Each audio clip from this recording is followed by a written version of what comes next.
Thank you very much for making a date. Welcome back. The Bank of Ghana has appointed the Secretary to the board, Madam Caroline Otu, to head the new Ethics and Investigative Office of the Central Bank. This is part of the ongoing restructuring at the Central Bank. We have details in this report. Madam Otu's appointment is expected to take effect from next month, and Joy Business gathers it is part of broader changes that are expected to take place at the Bank of Ghana. The move has everything to do with her background and experience. Persons with knowledge on the workings of the Bank of Ghana say she's the right person for the job as a seasoned lawyer with an extensive experience of chairing the disciplinary committee. She is expected to be supported by an experienced team to help investigate the background as well as ethics of officials at the BOG. Her position as board secretary is expected to be taken over by Madame Frances Saki. The Ethics and Investigative Office is expected to strengthen good governance within the Bank of Ghana and to promote the highest standards of ethical conduct commensurate with the bank's mandate. The office will investigate all allegations of misconduct by staff, including any role in respect of the collapse of the defunct banks. Joy Business understands other officers are expected to be moved around. Sources say this has nothing to do with the recent collapse of the banks. Consolidated Bank Ghana Limited has sacked 700 staff who are all from the staff pool of the defunct Beige Bank, effective today, 27th August. The layoff has become necessary as a new bank, Joy Business understands, does not have use for these staff in their operations. As of today, they cease to be staff of the bank but will have 2 weeks to go through clearance processes before their final exit. There's more in this news desk report. The 700 staff Joy Business is learning are all from the defunct bank Beige and were all engaged on contracts. Our checks show that these staff were mainly engaged at the micro-banking unit of then Beige Bank, as they were part of the field tellers and financial service officers. The financial service officer had the responsibility of scouting for new clients for the bank by opening new accounts, while the field officer went round to collect cash or checks from clients of the bank who could not come into the bank to transact business. All these were done by Beige when they were a savings and loans company under the name Beige Capital. Our sources within the bank have hinted that the then Beige Bank, after laying off 500 workers in June, was preparing to lay off these 700 workers after its rebranding from Beige Capital to Beige Bank in 2017. The field tellers, who are said to be tellers of Beige Bank, were inherited from Beige Capital, while the financial service officers were outsourced from Beige Academy. These contract staff are different from the permanent staff who, upon the assumption of Consolidated Bank Ghana Limited, have been given up to 60 days, after which there will be an assessment on whether they will be kept by the bank or have the appointment terminated. According to a memo from the Consolidated Bank Ghana Limited, the sacked staff have 2 weeks to go through clearance procedures, within which time their clients will be informed of their exits. This will also offer the bank the chance to reconcile their customer passbooks. They are also to be notified of the clearance procedure, which includes reconciliation of their portfolios and submission of their assets to the Human Resource Office. Development Banking and Finance Analyst Dr. Daniel Sedo thinks Consolidated Bank did not have any other option and that the affected workers have become victims of circumstances. He was sharing his thoughts on the Super Morning Show on Joy FM this morning. These workers who are some are going to have to go home, unfortunately, because of what has happened. What do you think about their future? Should they get severance packages? I wish they could be helped. They are victims of all that has happened. But the truth of the matter is that the position of the companies they work for is negative. And the priority will go to depositors and creditors. And if you sort out the depositors and creditors, very likely there will be no money. So if there's no money, they cannot be paid. If we all agree that they should be paid, it means we have to raise the money, pay more tax for them to be paid. As simple as that. It's unfortunate, but that is what has happened to us. That is why you expect responsible leadership, because we have so many people working who must look after the business properly to look after everybody. And that's leadership regulated leadership from the management, leadership from the board. Exactly so. Exactly. So we must understand banking is an enabler, but when we abuse banking, we run into problem. Let's stay a little longer in the banking space, and even as some finance houses and savings and loans companies are reacting to the panic withdrawal situation that has hit them, CEO of the Women's Wealth Bank in Ghana, Charlotte Lilibedu, thinks it is only temporal and will revert after a while. She says her outfit has not witnessed any form of panic withdrawals yet. I've heard of panic withdrawals. There were issues even about the Midland saga. And so you see people running to other places. But we are fortunate enough that we haven't had any panic withdrawals because Women's Wealth Banking has been there for more than 30 years. And the clients are okay with us. They have confidence and they know that we are not running away with their money. We serve them well. We give them good customer service. So Women's Wealth Banking have not experienced any negative effect. But I know some of my colleagues do experience the negative effect. I think that is a phase and it will pass. Because anything that happens, immediately people react. So when people react, you take the money, go and put it in the house, and then you remember you bring it back after a month because you can't keep the money forever in your house. Obviously, there are still safe havens. There are still banks that are doing things right. There are still banks that are respecting the rules of the game.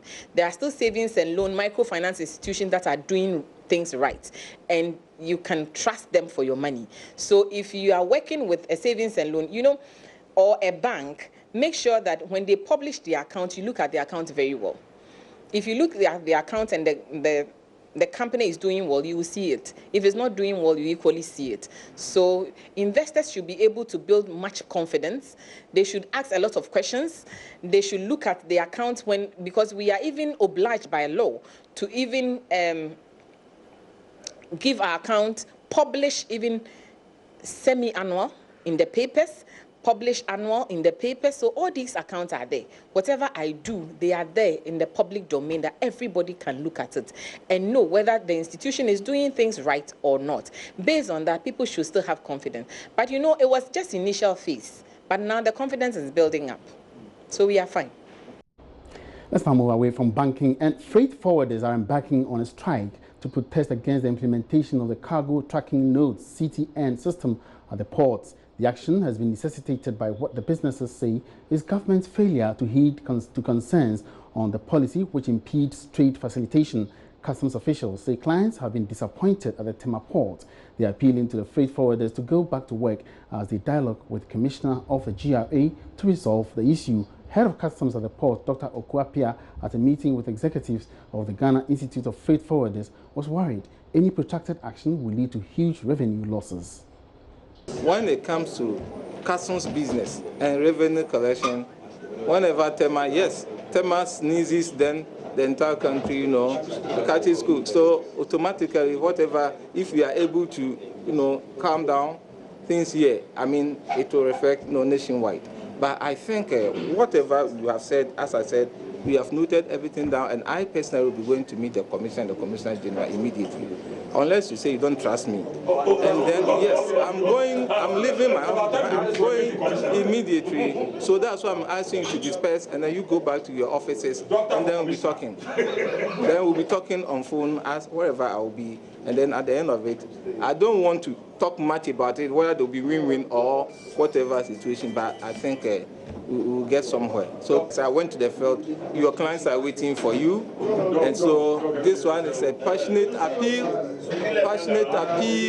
we are making. Please, we shouldn't injure the industry, our own job.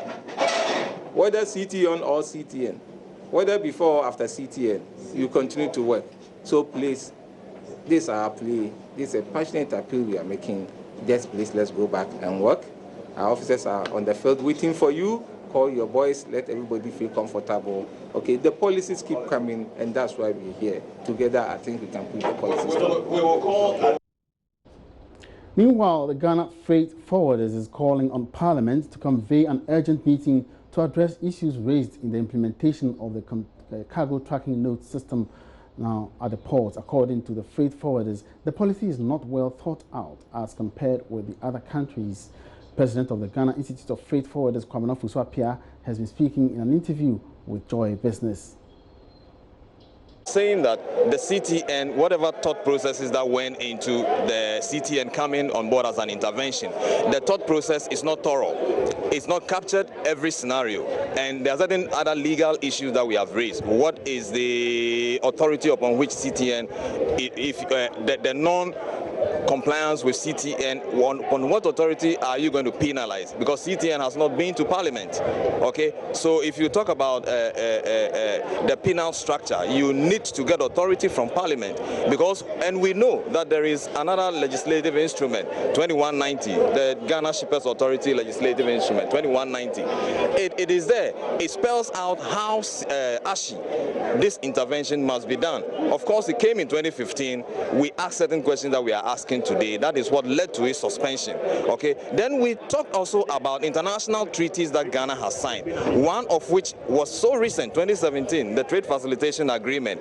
We are saying that a provision in there, Article 10.2.3, it talks about the fact that the export document shall not be mandatorily required of the importer for import processes. It is there in the... You mentioned clearly that Ghana signed onto treaties. We understand that 10 countries in Africa are implementing the CTN, which, African Union has endorsed, which Ghana is a member of the African Union.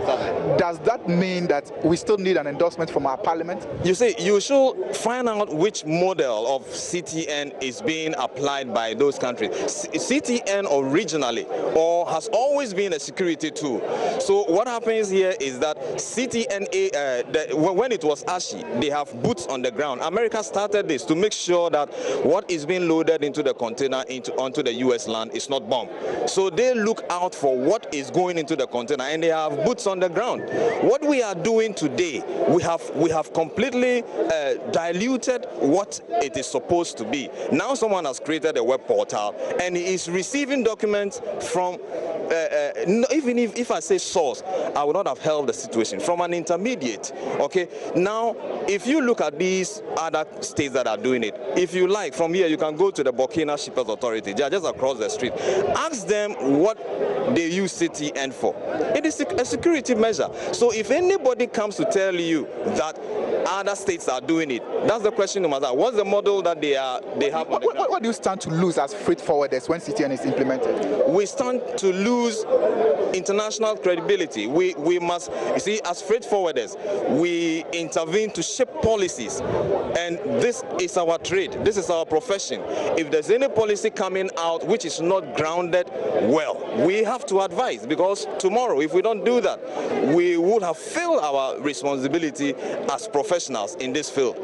Two, it delivers uncertainty, because as we speak today, just last week, the shippers, the Ship Owners and Agents Association, they released a statement saying that CTN is not capturing all scenarios, for which reason people who want to ship into Ghana, you know Ghana is import-led, we are import-dependent heavily.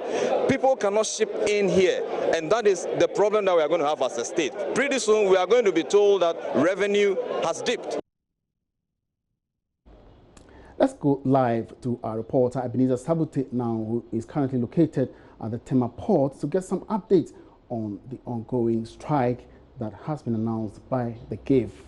Ebenezer, if you can hear me, and where exactly are you located, and how is the impact of the strike this afternoon?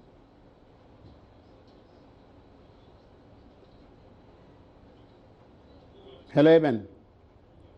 All right, so we're trying to get in touch with reporter Ebenezer Sabute, who is at the Tema port, to get an update of how the strike action, which has been called by the Ghana Institute of Freight Forwarders, is currently affecting the progress of work at the port. And we're trying to link up with him, as and when we get to him, we'll definitely bring you the current situation on the ground. But as a recap, we're just trying to find out the impact of the current situation by the current. All right, we now have Sabute on the line. Let's go to him live for the updates. Ebenezer Sabute, good afternoon. Welcome to the market, please. Going on strike, they embarked on a 3-day strike, and the strike begins from today.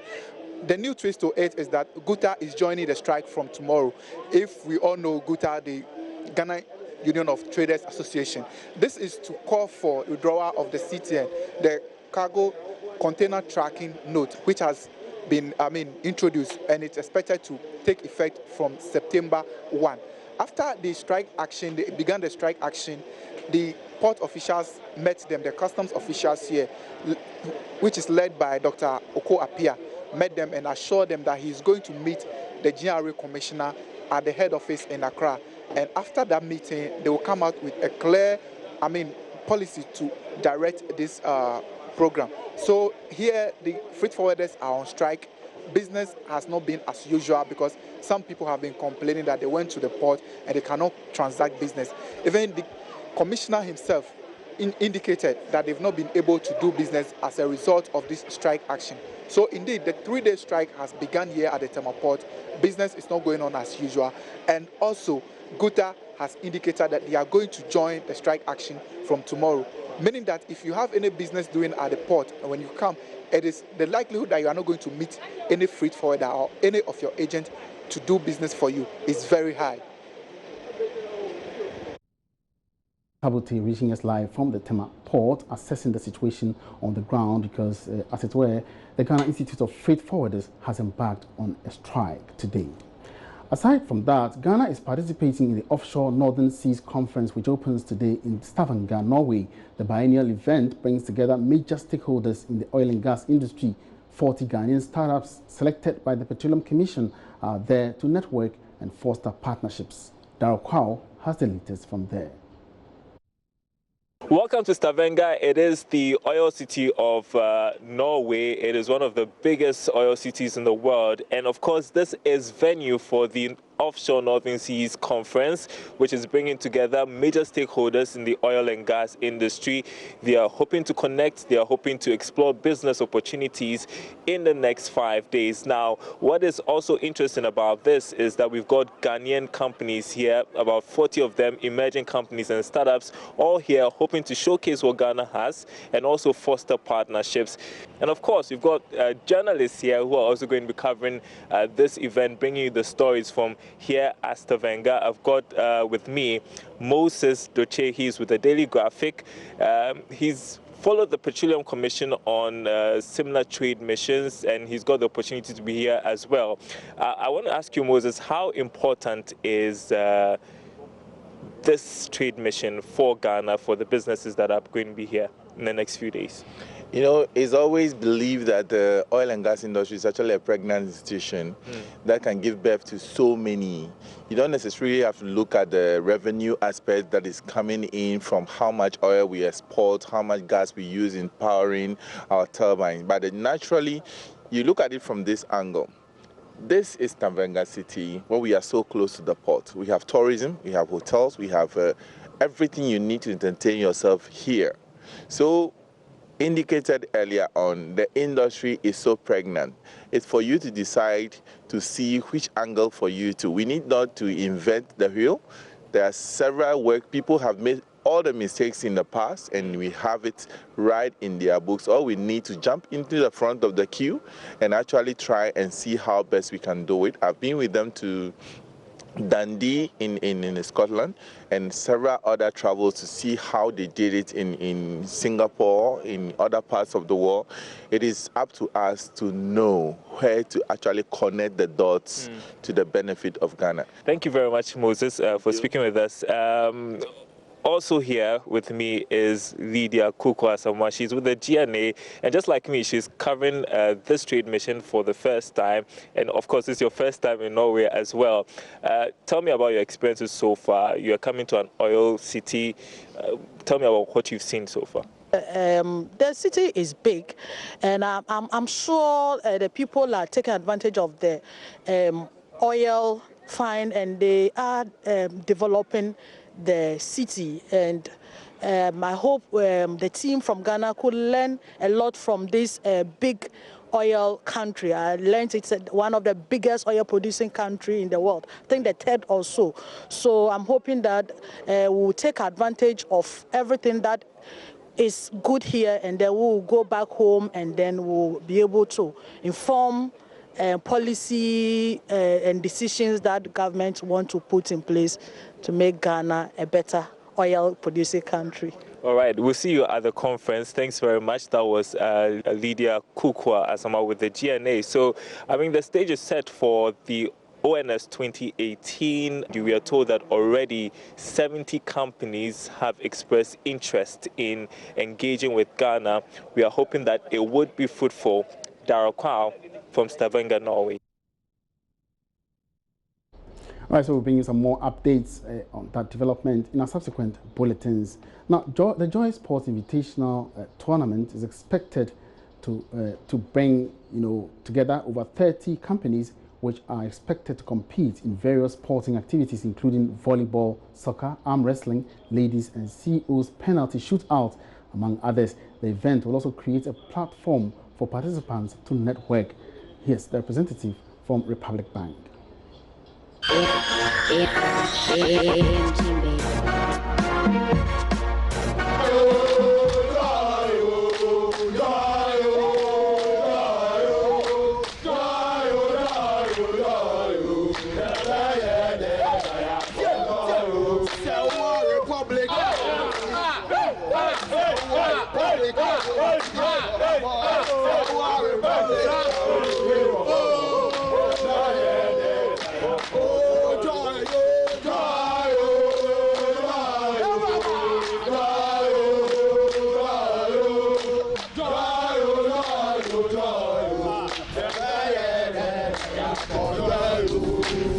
I've done this for like 11 years now, so it's nothing new. It's always been with us. I've always been with them. Yes, till now. I saw some few skills with the ball. That's why I'm part of the team. Yeah, that's why I'm part of the team. But we don't do big names, We are us. This is us. We don't do. I heard this morning. I think I heard the Yomi Yogurt people calling Pogba and Messi. You're sitting in Ghana. You're talking about Mbappe. France. He went to World Cup. We are here. We are going for Joy Sports Invitational Tournament, and this is us. We are not going to call Messi or Mbappe. This is us, and you will see us.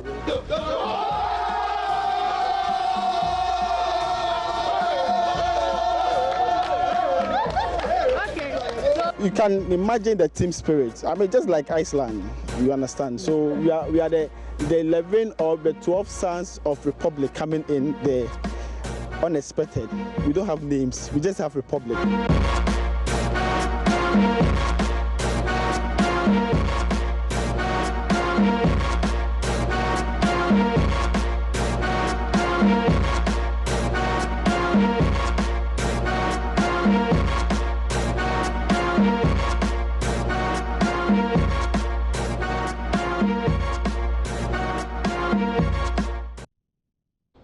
So it's going to be an exciting time at the Lizzie Sports Complex, East Legon here in Accra, where the Joy Sports Invitational Tournament comes up. And that's it for the marketplace today. My name is Emmanuel Abuachi.